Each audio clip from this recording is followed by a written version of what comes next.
देखा जाए question number 7 from exercise 9.1 क्या दिया गया था। From a point on the ground the angle of elevation of the bottom and top of a transmission tower fixed at the top of 20-meter high building are 45 and 60 degree respectively. Find the height of the tower. मतलब क्या दिया गया है कि एक ground के top point से कहीं पर देखते हैं एक टावर को, बॉटम और टॉप को देखा जाता है। ठीक है, तो वो जो टावर जो है वो रखा गया एक बिल्डिंग के ऊपर, और उस बिल्डिंग का जो रखा गया टावर को जब देखते हैं तो एंगल ऑफ एलिवेशन बनता है 45 डिग्री और 60 डिग्री टॉप और बॉटम का। ठीक है ना, तो पूछा गया है कि what is the height of the tower. तो सबसे पहली बार डायग्राम बनाया जाए। तो देखो क्या किया गया है, एक्चुअली में कुछ ऐसा डायग्राम है कि एक, आप सपोज कर लो कि एक बिल्डिंग है,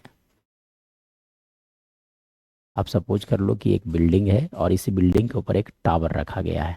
ठीक है, चलिए इस बिल्डिंग के ऊपर टावर रखा गया है, तो मैं सपोज कर लेता हूँ कि यहाँ पे एक, है ना,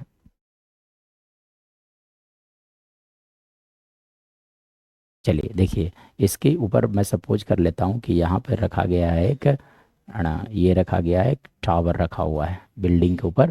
तो बिल्डिंग का हाइट ये है, यहाँ से यहाँ तक आप जो देख रहे हैं वो बिल्डिंग हो गया, ए टू बी इज बिल्डिंग, और इसी के बिल्डिंग के टॉप पर एक टावर बी सी रखा गया है। ठीक है, चलिए अब इसके बॉटम और टॉप को जब देखा जाता है किसी पॉइंट ग्राउंड से, तो एंगल ऑफ एलिवेशन जो बनता है वो दिया गया है। तो इसके लिए क्या किया जाए, ग्राउंड बनाया जाए सबसे पहली बात।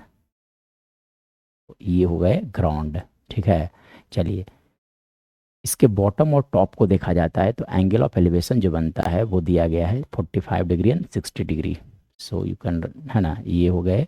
और फिर यहाँ पर भी देखोगे आप, इसके टॉप को देखा जाए, ये हो गए। ठीक है, चलिए अब देखिए जो एंगल दिया गया है वो कैसा दिया गया है। ठीक है ना, तो देखो ये पॉइंट आपका डी हो गया। ठीक है, चलो ये एंगल दिया गया है आपका 45 डिग्री।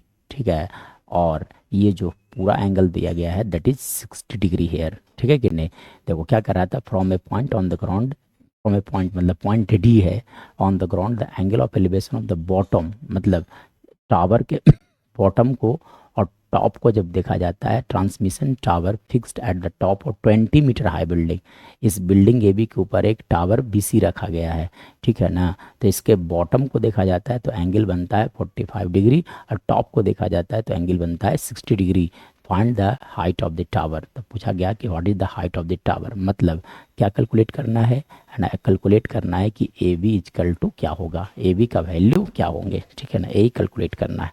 सो कैसे किया जाएगा, चलो तो क्या किया जाएगा, तो जब इस तरह के, जब भी, है ना, इस तरह के जब भी क्वेश्चंस आते हैं तो एक ही वैल्यूज़ निकालना है, दो ट्रायंगल लेना है, राइट एंगल ट्रायंगल, और एक ही वैल्यूज़ फाइंड आउट करना है, जो आना होगा वो ऑटोमेटिक आ जाएगा। चलो अब देखो, तो इस दो दो ट्रायंगल, राइट एंगल ट्रायंगल आप देख सकते हैं कि यहाँ पर दो दो राइट एंगल ट्रायंगल बन रहा है एक, है ना। तो मैं फर्स्ट ट्रायंगल का नाम लिखता हूँ इन ट्रायंगल, सबसे पहली बात किया जाए B A D, in triangle B A D. ठीक है ना, तो इस ट्रायंगल में अगर आप देखोगे तो एंगल ए जो है that is equal to 90 degree.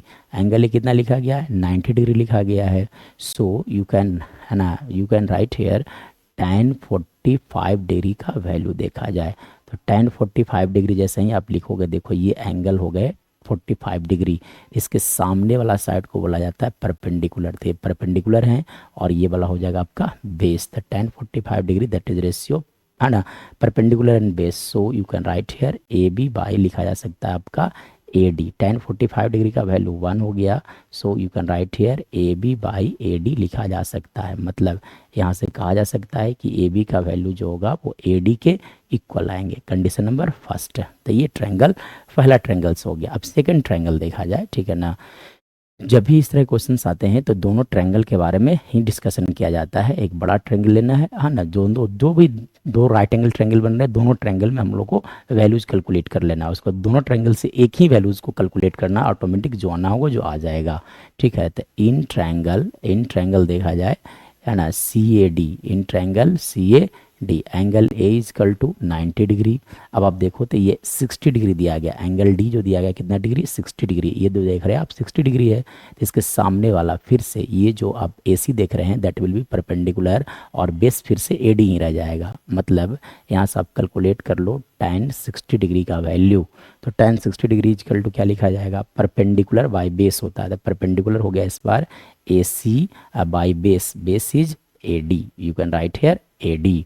ठीक है, चलिए अब tan 60 डिग्री का वैल्यू रखा जाए तो tan 60 डिग्री का वैल्यू होता है √3 इक्वल टू ए सी, ए सी को ए सी रहने दिया जाए, बाई लिख दिया जाए आपका ए डी। चलो अब देखो यहाँ से अगर मैं बात करूँ तो यहाँ से क्या किया जाए, देखो यहाँ भी ए डी है, यहाँ भी ए डी का वैल्यू कैलकुलेट किया जाए, तब आप क्या करोगे, क्रॉस मल्टीप्लाई किया जाए। ठीक है, तो क्रॉस मल्टीप्लाई करोगे तो क्या आएगा, क्रॉस मल्टीप्लाई करने के बाद लिख सकते हो आप √3 ए डी इजकल टू लिखा जा सकता है ए सी।